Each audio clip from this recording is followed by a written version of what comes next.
शोको नाशयते धैर्यम, शोक धैर्य का नाश कर देता है। शोको नाशयते श्रुतम, यह जो शास्त्र ज्ञान है आपका, आपने जो ज्ञान अर्जन किया है, शोक इसका नाश कर देता है।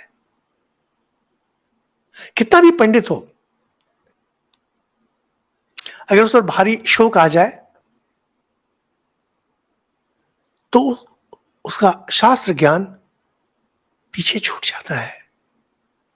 और व्यक्ति का धैर्य, धैर्य होता है धारण शक्ति, जिसे पकड़ कर रखते हैं हम, जो अपने को पकड़ के रखते हैं, आप लोग सभी जो अपने आप को पकड़ के रखते हैं, गलत काम नहीं करते हैं, हर जगह झगड़ा करना नहीं शुरू करते हैं। जिस व्यक्ति को देखेंगे जहां तहां झगड़ा शुरू कर देता है, समझना पड़ेगा कि व्यक्ति में धैर्य का अभाव है। धैर्य पकड़े रहता है, जैसे गाड़ी में क्लच पकड़े रहता है, धैर्य पकड़े रहता है इसको। लेकिन शोक धैर्य के बांध को तोड़ देता है। शोको नाशयते सर्वम, शोक सब कुछ का नाश कर देता है। नास्ति शोक समो रिपु, शोक के समान शत्रु नहीं होता। यह इसी पर जो इसके पहले वाले श्लोक में कौशल्या कर रही है, मैं आपका सम्मान करती हूं, मैं जानती हूं आप सत्यवादी हैं, लेकिन मेरे पुत्र शोक ने मुझे नष्ट कर दिया है, इसलिए मैं क्षमा प्रार्थी हूं। ये देखिएगा, हम लोग कभी क्रोध में आ जाते हैं, कभी गलत काम कर बैठते हैं, हम लोग जानते हैं कि यह सही नहीं है, यह सब शोक प्रेरित होता है। शोक से कैसे बचें? क्योंकि आप कितना भी प्रयास कर लें, शोक तो आपको आएगा, शोक तो आना है।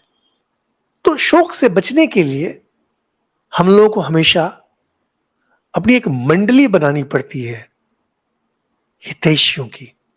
हितैषी अगर आपके चारों तरफ है, जब आपको शोक होगा वही बचाएंगे।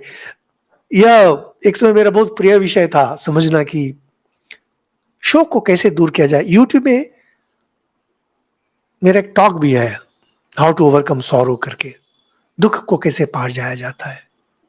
बहुत अधिक उपाय नहीं है शोक से बचने के लिए। एक है शास्त्र ज्ञान, शास्त्र ज्ञान जिसको रहता है, कुछ देर शोक होने के बाद फिर वो ठीक हो जाते हैं। दूसरा होता है भविष्य के बारे में सोचकर, चलो आगे ठीक हो जाएगा। लेकिन तीसरा जो सबसे महत्वपूर्ण है वह है गुरुजन, ऐसे लोग जो ज्ञान वृद्ध हैं, जो आपके आसपास हैं, जो आपको संभाल के रखेंगे। अर्जुन को जब शोक हुआ महाभारत युद्ध के ठीक पहले, श्री कृष्ण ने उसे उसका उद्धार किया, खींच के निकाला।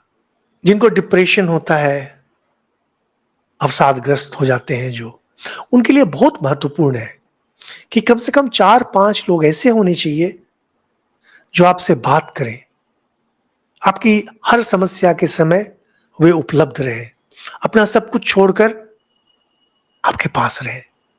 ये कोई भी हो सकते हैं, दोस्त हो सकता है, माँ पिताजी हो सकते हैं, भाई बहन हो सकता है, गुरुजन हो सकते हैं, साधु सन्यासी हो सकते हैं।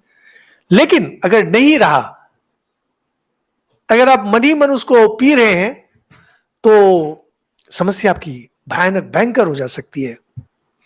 पुत्र शोकार्तया तत्तु नया किमपि भावितम, मेरी ऐसी बातें, हे राजा आप मेरे पति हैं, सम्मान योग्य हैं, मेरे मुंह से ऐसी बातें इसलिए निकली कि मैं शोकार्त हूं, मेरा यह क्रोध शोक जनित है, आप इसे समझें और मुझे क्षमा करें। कहते कि शत्रु अगर दुख दे, उस दुख को सह लिया जा सकता है, लेकिन शोक अगर थोड़ा सा भी हो जाए, शोक और दुख में बहुत अंतर होता है। आपको दुख किसी से भी मिल सकता है, तो दुख है हल्का और शोक है बहुत अधिक। कोई वस्तु या व्यक्ति आपके जीवन से निकल जाए तो शोक होता है। वह शोक ऐसा होता है कि जिसकी पूर्ति नहीं हो पाती है। दुख दूर हो जाता है, शोक दूर नहीं होता है। और जब समय के बाद धीरे धीरे आप प्रतीक्षा कर रहे हैं और दीर्घ काल बाद अगर शोक चला भी जाता है, वह अपनी छाप छोड़कर जाता है। और जरा सा भी कोई बात हो ऐसी वैसी जिसे पुरानी बातें याद आ जाए, तो शोक बिल्कुल भड़बड़ा करके फिर सामने आ जाता है।